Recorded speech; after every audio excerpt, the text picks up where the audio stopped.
आज मैं बताऊँगी कि वेक्टर्स और पॉइंट्स को कैसे आइडेंटिफाई करते हैं। जैसे कि पॉइंट्स तो हम करते आ रहे हैं, जैसे कि 11th और 10th में, जिसको हम बोलते हैं कोऑर्डिनेट्स। लेकिन आज हम वेक्टर्स और पॉइंट्स को दोनों एक साथ कैसे आइडेंटिफाई करेंगे ये बताऊँगी। तो सिंपल आपको क्या कर लेना है कि पहले एक्स एक्सिस बना लेना है और एक वाई एक्सिस, ठीक है, जिसमें आपके यहाँ पे हो गए positive, negative and then positive, और यहाँ पे नीचे नेगेटिव। तो क्या करना है, मैं कुछ पॉइंट्स एज्यूम कर लूँगी, जैसे कि पी क्यू आर एस, ठीक है। क्या करना है, अब जैसे इसको हम कोऑर्डिनेट्स देख लेते हैं। जैसे ये कौन से एक्सिस पे, एक्स एक्सिस पहले देखते हैं, ये आ रहा है 2 पे और वाई एक्सिस में 2 पे, ठीक है। अब है आपका क्यू, एक्स एक्सिस में कौन सा आ रहा है -4 और वाई एक्सिस पे -2, ठीक है। ऐसे कि आर है वो एक्स एक्सिस पे आ रहा है 2 और वाई एक्सिस पे -2, एंड देन एस है आपका एक्स एक्सिस पे आ रहा है आपका ये -3 पे और वाई एक्सिस पे 5, ठीक है। अब ये हो गए हमारे कोऑर्डिनेट्स। तो इनको हम बोलेंगे कैसे कि पी के क्या कोऑर्डिनेट्स है 2 और 2, ठीक है। क्यू के क्या कोऑर्डिनेट्स है -4 और -2। ऐसे कि हमारे आर की कोऑर्डिनेट्स है आपके 2 और -2, and then S is -3 and 5। तो ये तो हो गए आपके कोऑर्डिनेट्स। अब हम आइडेंटिफाई करेंगे वेक्टर्स को। अब जैसे वेक्टर तो आपको पता होगा, जैसे वेक्टर को डिनोट करने के लिए क्या सिंबल यूज़ करते हैं। जैसे मैंने यू वेक्टर लिया तो इसका सिंबल होगा ये, जिसमें कि हमारा ये जो होता है ये होती है हमारी लेंथ, जो रिप्रेजेंट करता है मैग्नीट्यूड को, मैग्नीट्यूड या फिर वी कैन से लेंथ। और ये जो एरो होता है ये रिप्रेजेंट करता है डायरेक्शन को। तो वेक्टर उसे कहते हैं जिसमें हमारा मैग्नीट्यूड भी होता है और डायरेक्शन भी, ठीक है। अब जैसे मैं यहाँ पे कोई वेक्टर लेट कर लेती हूँ, जैसे कि आपका हो गया यहाँ से, ठीक है।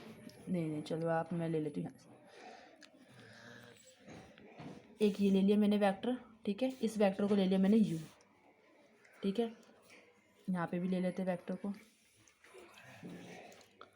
ठीक है। अब देखिए ये क्या है आपका, ये होता है आपका टेल ऑफ द वेक्टर और ये होता है आपका हेड ऑफ द वेक्टर, ठीक है। एक वेक्टर लिया यू और एक वेक्टर ले लिया वी।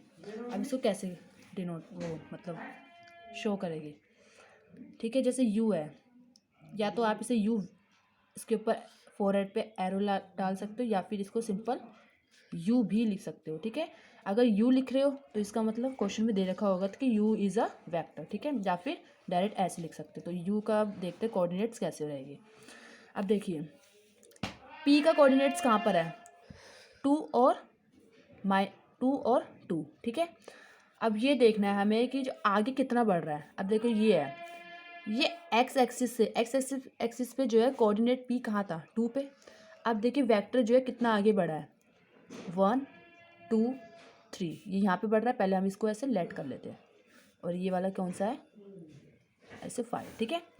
तो देखिए कितना आगे बढ़ रहा है 1 2 3, तो यू का क्या हो गया 3, इसको हम ऐसे भी लिख सकते हैं 3, ठीक है। और वाई एक्सिस का क्या हो गया, वाई एक्सिस पे कितना बढ़ रहा है, वाई एक्सिस पे जो है कोऑर्डिनेट पी कहाँ पे था 2 पे। अब कितना आगे बढ़ गया है वो 1 2 3, तो ये भी 3 बढ़ गया।